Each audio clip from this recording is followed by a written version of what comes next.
Hi, this is Paul, and this is Rough Draft for Sunday, where I run through the current version of my Sunday sermon. What do you do when your world dies? Now, that's a complicated thing because people have lots of worlds. When people say the world, sometimes they mean the whole planet. Sometimes they mean their country. Sometimes they mean their family. Sometimes they mean their house. In other words, world is a very flexible term that we have. And we're all living in multiple worlds simultaneously, even though all of those worlds are pulled together. The United States might be your world. A particular presidency might be your world. A marriage might be your world. A job might be your world. A church might be your world. Your world is sort of this space in which everything has meaning, purpose, and a future. That's in many ways your world. And of course, that isn't disconnected from the planet or all these other worlds that it's touching, but that's sort of how we go about life.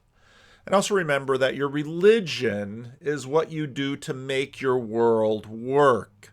Your religion sort of gives you the values you aspire to and the means by which you pursue your world becoming a good story.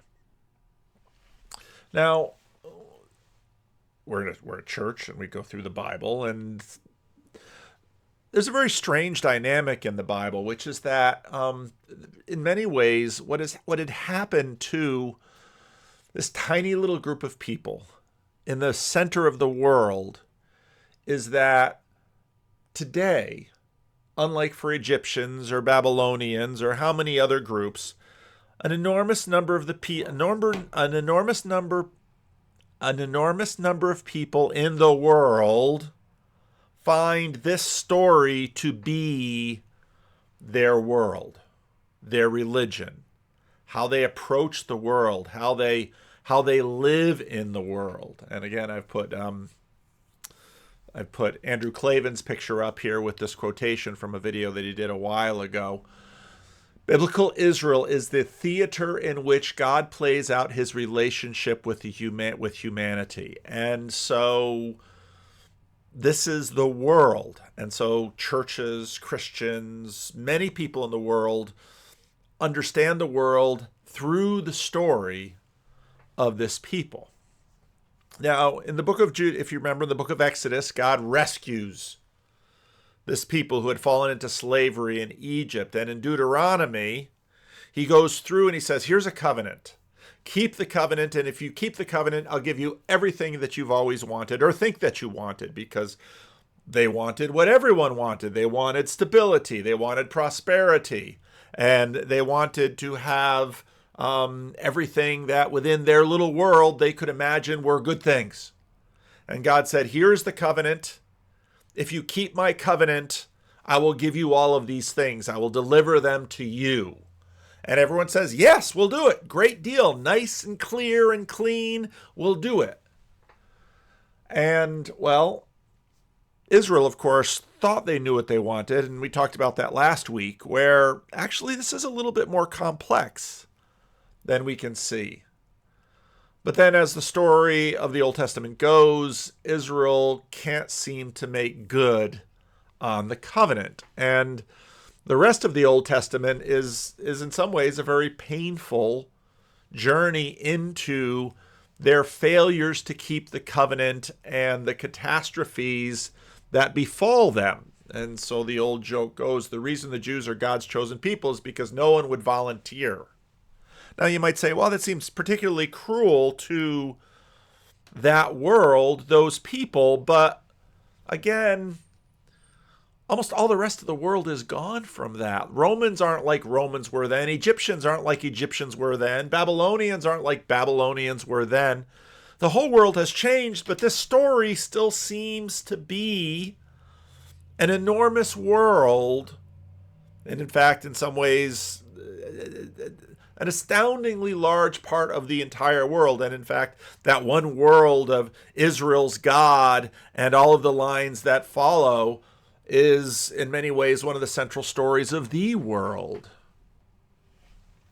Now, one of the ways that you can sort of understand a bunch of the stuff in the Bible is sort of the elimination of a bunch of idolatrous schemes that we have to save the world and fix the world. And for many people, and one enduring one and a very obvious one is kill all the bad people.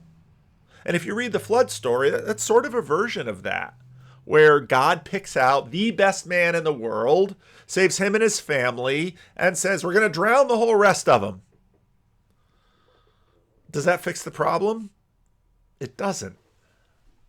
So then you sort of move on and you want clear carrots and sticks. And so God rescues Israel from Egypt and brings them out into the desert and says, here's my law, here's the covenant. It's all spelled out very clearly for you. All you have to do is keep it and I'll give you everything you've ever wanted.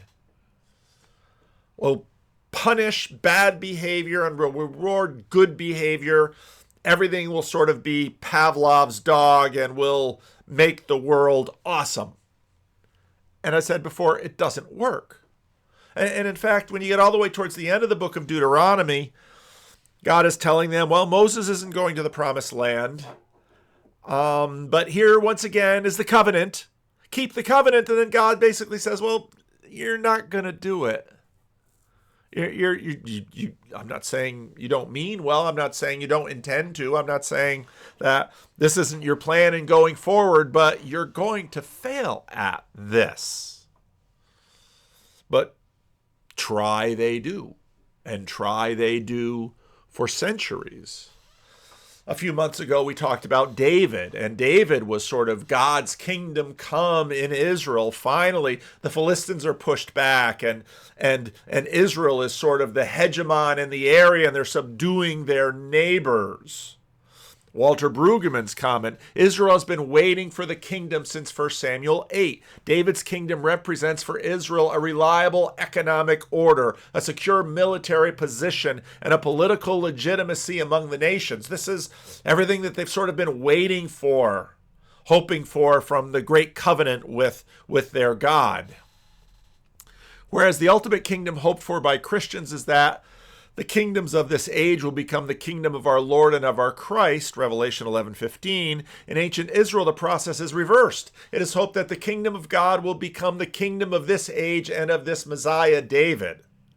It is the passionate desire of Israel that the Lord's powerful rule should take real, effective, concrete form, so real and powerful that the nations will notice and take it into account. And this is sort of God's evangelism program, that through Israel, everyone will say, wow, that's the true God. We should walk in that way. We should live in that way. These chapters in the book of Daniel, these chapters are the story of consolidation where God's rule becomes the hard-nosed, visible rule of David. Gifts have been given to Israel through David. Now these gifts must be organized, consolidated, and legitimated. And so David, and then there's a succession drama, but then Solomon and the Queen of Sheba comes and he's so wise and Israel is so affluent and great and it all seems good, but it falls apart. Already things go bad, and even with Solomon's son, the nation gets ripped in two and downhill it goes. There's worship of Baal in the northern kingdom. There's the adoption of the gods of Assyria. Israel becomes a vassal of Egypt and the other great nations. Eventually, the northern kingdom is swallowed by Assyria and sort of put through a blender, spread throughout the nations. The southern kingdom barely hangs on to its identity. But this is the death of a world. And when finally the Babylonians come and destroy the temple, it's the death of a world. And even though the temple will get rebuilt under the Persians, it's never the same. It's never the same. And even though many in Israel are flung among the nations and others they're clustered in Judah, they wait sort of in exile, even in their own land. Now, the book of Isaiah is an enormous book. And in some ways, the book sort of encapsulates this entire drama in and of itself. Israel's rebellion, God's punishment, and then glimpses of a future restoration. One of my favorite commentaries of the book of Isaiah is by Alec Motyer. he has a very interesting schema through which he sees the book of Isaiah. The Isaianic literature is built around three Messianic portraits: the king, chapters 1 through 37, the servant, chapters 38 through 55, and the anointed conqueror, chapters 56 through 61. It also shows how each of these portraits is integral to the book in which it is set. Standing back from the portraits we discover in his commentary, in his book about it, the same features in each, indicative of the fact that they're not three Messiahs, but one. In other words, Messiah is looking forward to someone who will come in the midst of this calamity and reverse it and achieve God's plan for Israel that was already articulated back to Abraham and back at the time of Sinai. That through Israel, the world, not just Israel's world, but the entire world will be saved. Well, what does that mean? What do you mean the world will be saved? Well, that's what the story is about. Now, as Montyer said, Anointed Conqueror, I think for some people makes people nervous, because we sort of have an idea that we live in a very therapeutic age and everyone is supposed to be nice, and there's sort of a Quaker pacifist vein in us, and so some people get very nervous at this and say, well, not through bloodshed or war, none of that. Other people are down for it. They're like, yes, that's what we need. We need a strong hand and someone who's going to lay down the law and someone who's going to set things right. And you can sort of see the flood and the carrots and sticks sort of recapitulated. And at the same time, well, clearly this Messiah is of the house of David and of the lineage of David. And so there's a connection with David, but David didn't succeed. He's promised a house that will go forever. And of course, Isaiah picks up on that and says, yes, he will be of that house. But David and Solomon's rule, we talked about that. Why can't you make love stay? Why couldn't that rule last? And a couple of weeks ago, we saw Darius's decree. So maybe the Medes and the Persians from their exalted when Darius in Daniel chapter 6 declares that everyone should only worship the God of Israel. Well, won't that fix it? And no, it doesn't. And history just goes on and on and on. And you get to Isaiah 61. The Spirit of the Sovereign Lord is on me, because the Lord has anointed me to proclaim good news to the poor. He has sent me to bind up the brokenhearted, to proclaim freedom from the captives, and release from darkness for the prisoners, to proclaim the year of the Lord's favor and a day of vengeance of our God, to comfort all who mourn, and to provide those who grieve in Zion, to bestow on them a crown of beauty instead of ashes, the oil of joy instead of mourning, a garment of praise instead of a spirit of despair. They will be called oaks of righteousness, a planting of the Lord for the display of his splendor. Who's Isaiah talking about? And this is where Montner gets the sense of, well, the servant is talking in some of that middle section of the book, and this great king in the first section, and now this conqueror, someone who a new king is established, but he's the servant of the Lord. Well, that's not completely incongruous with Cyrus was a servant of the Lord. So, but then he's a conqueror, and yes, this is the year of the Lord's favor and a day of vengeance, and finally someone's going to come and knock some heads and shed some blood and put this house in order. They will rebuild the ancient ruins and restore the places long devastated. Yes, all that rubble after Babylon. and successive rubble after wars and empires come through and all of that. They will rebuild the ancient ruins and restore the places long devastated. They will renew the ruined cities that have been devastated for generations. Strangers will shepherd your flocks. Foreigners will work your fields and vineyards.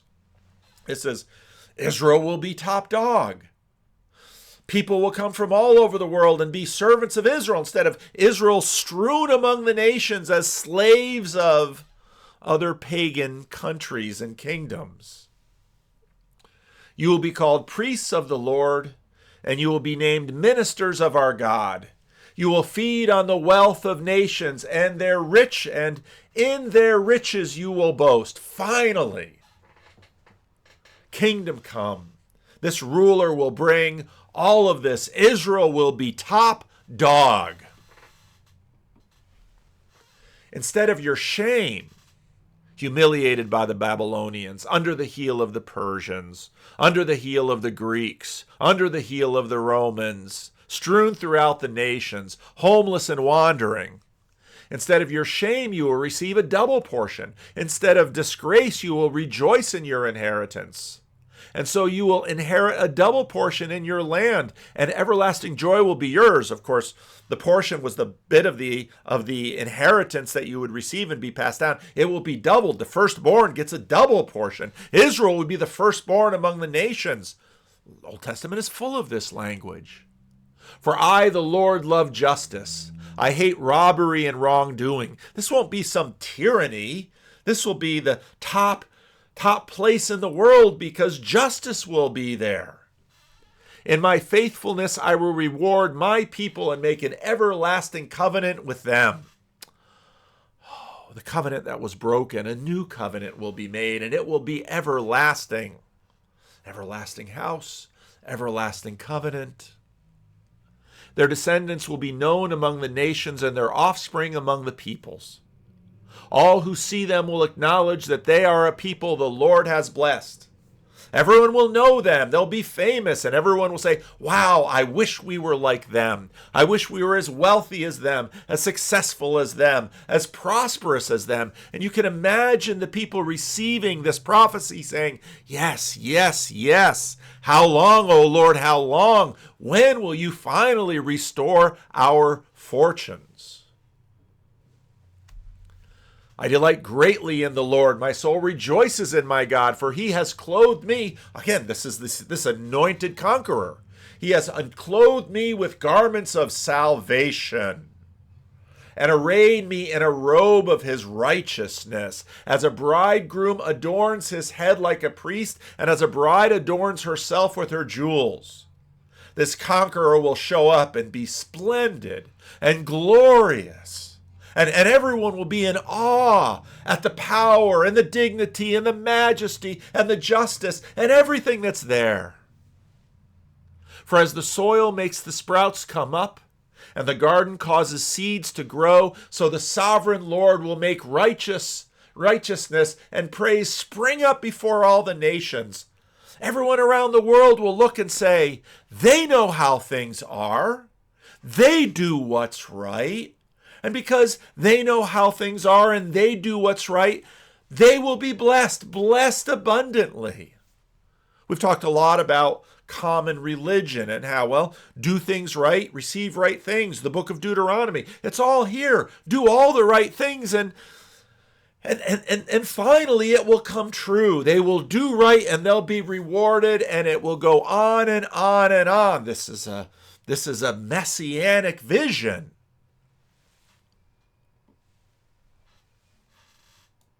Whoops. Now, to the people whose world was dead, and some today might think, is our world almost dead? Last week we talked about Jordan Hall and the meta crisis and the meaning crisis, and people are anxious about nuclear annihilation. They're anxious about environmental degradation. They're anxious about political instability. They're anxious about massive amounts of debts and the collapse of the economy. People are anxious about their worlds, and rightfully so, because we live in the age of decay and our worlds collapse. This is an amazing, amazing prophecy given by Isaiah. And you can imagine those hearing it are just filled with, this is exactly what we're talking about. This is exactly what we want. A coming Messiah is going to do it. But then suddenly we remember the stories and, well, just how will he do it? In Noah's flood, they killed everyone but one family. And still the world went back to the way it was. The carrots and sticks, well, that didn't work. Israel had centuries to work on this, and prophets and prophets and prophets come, and they can never get their act together. Try and try. So you've got your vision of this anointed conqueror. What does he do? Does he kill his enemies? Does he persuade with magic words and then, like everybody's sort of a robot, following blindly? Will he win them over with promises? It seems like it's all been tried. And then there's this man. He seems to come out of nowhere. There's rumors about his birth. He was always a good boy. But some strange stories have been following him, but now he's come home to Nazareth, and he's going to speak in the synagogue, and everyone's excited. He went to Nazareth, where he had been brought up, and on the Sabbath day he went into the synagogue, as was his custom. He's a good young man. He goes to the synagogue. He doesn't skip. He prays. He does all the right things. And he stood up to read, and everyone's excited about what he's going to read. And the scroll of the prophet Isaiah was handed to him. He didn't even pick it. Unrolled it, he found the place where it is written, "The Spirit of the Lord is on me." That's how you read a text, right? Just me. "The Spirit of the Lord is on me, because he has appointed me to proclaim good news to the poor. He has sent me to proclaim freedom for the prisoners and recovery of sight for the blind, to set the oppressed free, to proclaim the year of the Lord's favor." And the people who have been waiting centuries for this promise to be fulfilled, they've heard about the miracles. They've heard about what's happening in Capernaum. Maybe they even heard about the strange thing with John the Baptist and a dove and a voice or rumors. To proclaim the year of the Lord's favor. Well, wait a minute. Where's the anointed conqueror? Now the people there know their Bibles. And they're, okay, the Lord's favor, that's what we receive. And vengeance. You know what's been done to us? You know what we have coming to us? You know what we should do? And he didn't say that part. To proclaim the year of the Lord's favor. Then he rolled up the scroll and gave it back to the attendant and sat down. The eyes of everyone in the synagogue were fastened on him, and he began by saying to them, "Today this scripture was fulfilled in your hearing." Now, things are going to continue, and it's going to end with them beginning the day with proud of their strange hometown boy, making good out in Capernaum and all the strange stories, and then they try to kill him. And it doesn't work. But, well, if he's a conquering hero, how could they kill him? Because heroes aren't killed. We like our heroes not killed. That's how we want a hero. And of course, this Jesus is just so strange. In that, well, is he the anointed conqueror? But he's also the servant. And even on his cross is the sign the King of the Jews. Who would put that up there? A Roman? Would a Roman declare Jesus to be the King of the Jews? That's what Pilate was there for. And so all of the stories get mixed together. And so on one hand, it seems so clear in Isaiah, who is he? What should he be? What will he do? But then when he comes, and this one who claims it, he doesn't seem to do what everyone imagines. And then his disciples say, he rose from the dead, and he ascended into heaven, and is seated at the right hand of God the Father. Those are big words. But then, of course, here we are 2,000 years later, and we're talking about him. And some smart skeptics will name other people in history for whom people have said big things. But Jesus is just still here. And Jesus is still being worshipped. And Jesus is called King and Servant and Conqueror.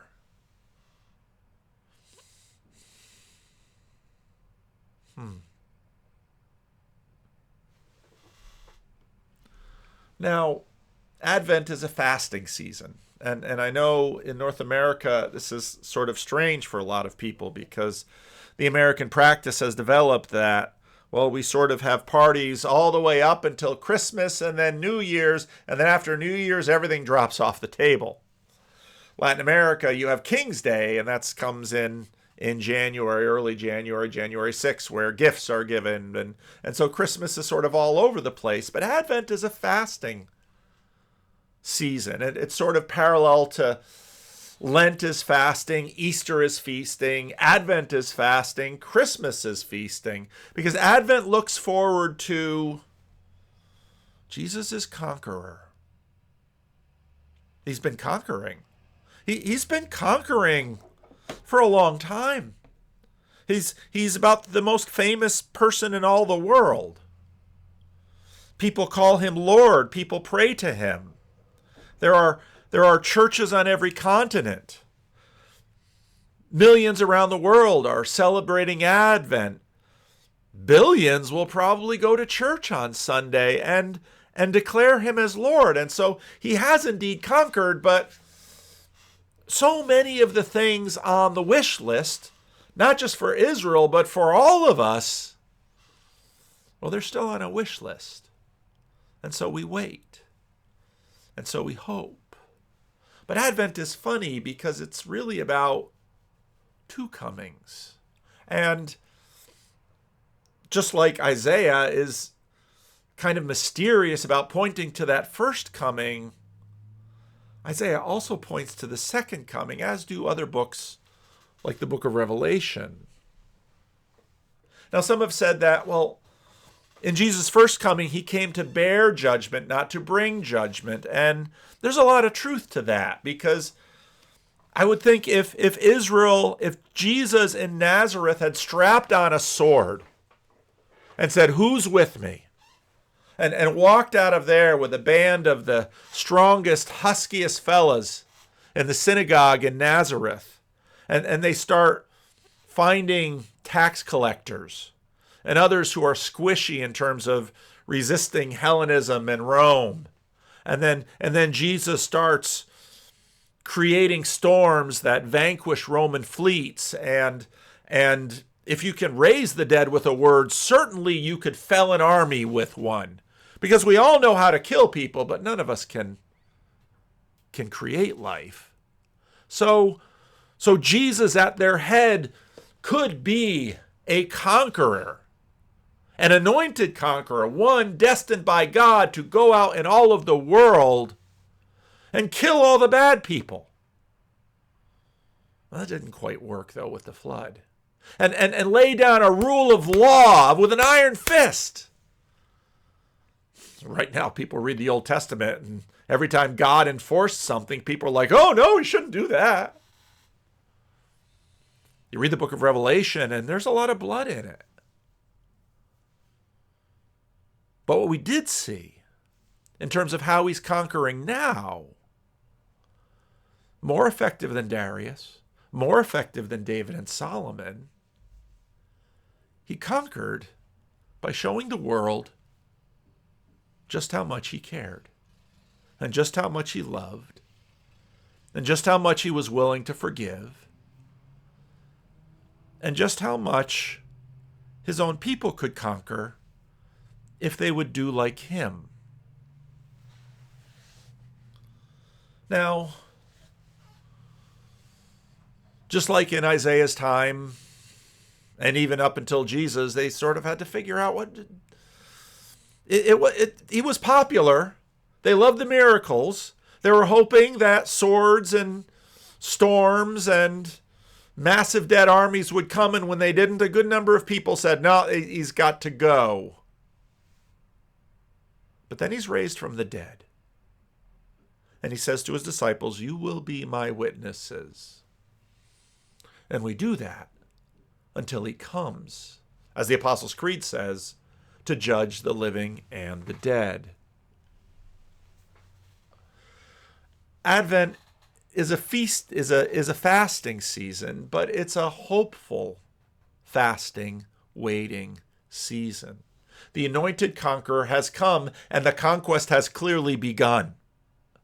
And it's been, for the most part, a far better conquest than everyone else seems to conquer through in this world. He wins our hearts. We have more light than Isaiah. And now in the revelation in Nazareth, well, just as Isaiah said, the nations can put their hope. Amen.